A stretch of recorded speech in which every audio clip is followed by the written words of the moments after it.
Hello दोस्तों, नमस्कार आप सभी को। आज भूतपूर्व परीक्षाओं को हल करने के इस क्रम में आज ये 11वां वीडियो है। ठीक है, इसमें मैं कुल 20 प्रश्न बताऊंगा जो कि भूतपूर्व परीक्षा नेट जेआरएफ 2007 के पेपर से लिया गया है। ठीक है, नेट जेआरएफ 2007 में जो क्वेश्चंस पूछे गए थे उसके मैं 20 प्रश्न आज आपको बताऊंगा। यदि अभी तक आपने इससे पहले की 10 वीडियोस को नहीं देखा हो तो उसका लिंक नीचे डिस्क्रिप्शन में है, आप जाकर देख सकते हैं और उन वीडियोस के माध्यम से भी उन प्रश्नों को सीख सकते हैं, हल कर सकते हैं। ठीक है, तो आइए आज का पहला प्रश्न देखते हैं। तो पहला प्रश्न है, सप्तसुलादी ताल का प्रयोग होता है।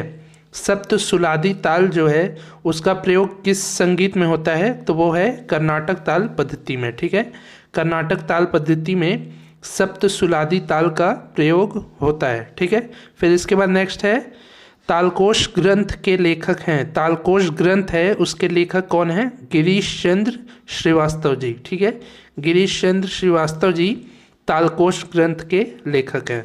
इसके बाद नेक्स्ट है, तबले की चाटी मशहूर है। तो तबले पे जो चाटी बजाया जाता है वो दिल्ली घराने का जो चाटी है, चाटी का जो वादन है वो मशहूर है। ठीक है, दिल्ली घराने में जो तबले पर बजाया जाता है, तबले का जो सबसे पहला वाला किनारा होता है उसको चाटी कहते हैं, फिर बीच वाले को लव कहते हैं और सबसे बीच में जो मिडिल में होता है सेंटर में उसको स्याही कहते हैं। ठीक है, तो तबले की चाटी जो मशहूर है वो दिल्ली घराने की है। इसके बाद नेक्स्ट है, नृत्य के लिए मशहूर घराना है। नृत्य के लिए मशहूर घराना कौन सा है? वो है लखनऊ घराना। ठीक है, लखनऊ घराना नृत्य के लिए मशहूर है, डांस के लिए मशहूर है, और दिल्ली घराना तबले की चाटी के लिए मशहूर है। इसके बाद नेक्स्ट है, गतों के लिए मशहूर घराना है। गतों के लिए फर्रुखाबाद घराना मशहूर है। ठीक है, तबले पर गत बजाया जाता है तो वो जो गत मशहूर है वो फर्रुखाबाद घराने का है। तो ये हो गए 5 प्रश्न। इसके बाद अब आता है 6वां प्रश्न, पखावज के लिए मशहूर घराना। पखावज वादन के लिए मशहूर घराना है पंजाब घराना। ठीक है, पंजाब घराने का पखावज सबसे मशहूर होता है। इसके बाद नेक्स्ट है, पखावज और तबला के घराने एवं परंपराएं पुस्तक की लेखिका हैं, तो वो कौन है? आवाम ए मिस्त्री। ठीक है, आवाम ए मिस्त्री ये फीमेल हैं, इन्होंने पखावज और तबला के घराने एवं परंपराएं पुस्तक को लिखा है। इसके बाद अगला प्रश्न है, पहली महिला तबला वादिका हैं। कौन सी ऐसी महिला है जो तबला बजाना जिन्होंने शुरू किया था और अच्छे से बजाया था?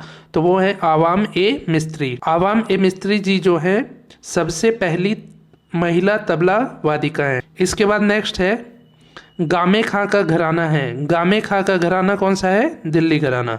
गामे खां जी दिल्ली घराने के हैं। इसके बाद अगला प्रश्न है, जाकिर हुसैन का घराना है। जाकिर हुसैन जी का घराना कौन सा है? पंजाब घराना। ठीक है, जाकिर हुसैन जी आप जानते होंगे जो बहुत ही अच्छे तबला वादक हैं इस समय के। इसके बाद नेक्स्ट प्रश्न है, स्वप्न चौधरी का घराना है। स्वप्न चौधरी जो है उनका घराना कौन सा है? वो है लखनऊ घराना। इसके बाद नेक्स्ट है, साबिर खां का घराना है। साबिर खां जी का घराना कौन सा है? फर्रुखाबाद घराना। इसके बाद अगला प्रश्न है, आड़ी लय के कायदों के लिए प्रसिद्ध बाज है। आड़ी लय के कायदों के लिए प्रसिद्ध बाज है अजराणा घराने का बाज। अजराणा घराने में आड़ी लय की कायदों को बजाया जाता है। ठीक है, फिर इसके बाद नेक्स्ट है, भारतीय संगीत वाद्य पुस्तक के लेखक हैं, तो वो कौन है? डॉक्टर लालमणि मिश्र।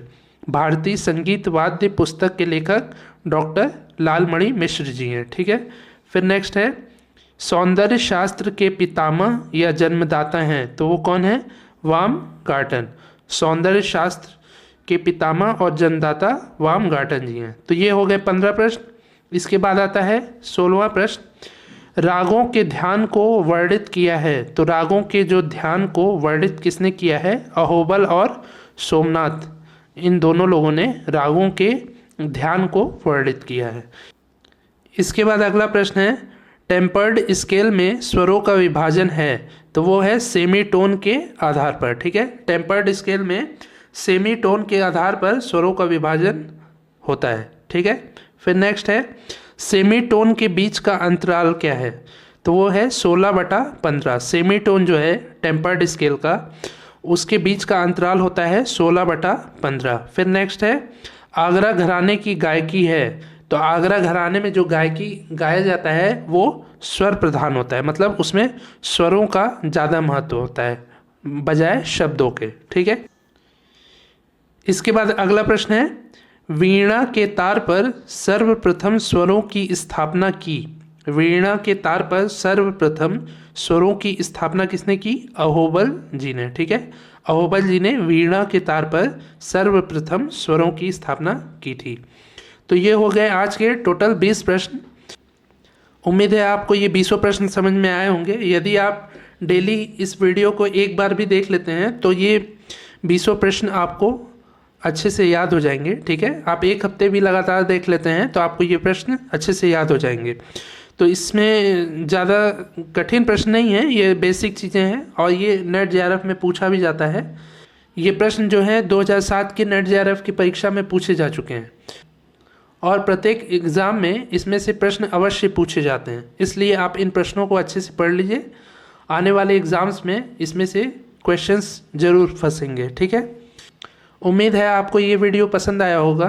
यदि पसंद आया हो तो आप इस वीडियो को लाइक करिए, ज़्यादा से ज़्यादा अपने संगीत सीखने वाले दोस्तों से शेयर करिए, ठीक है।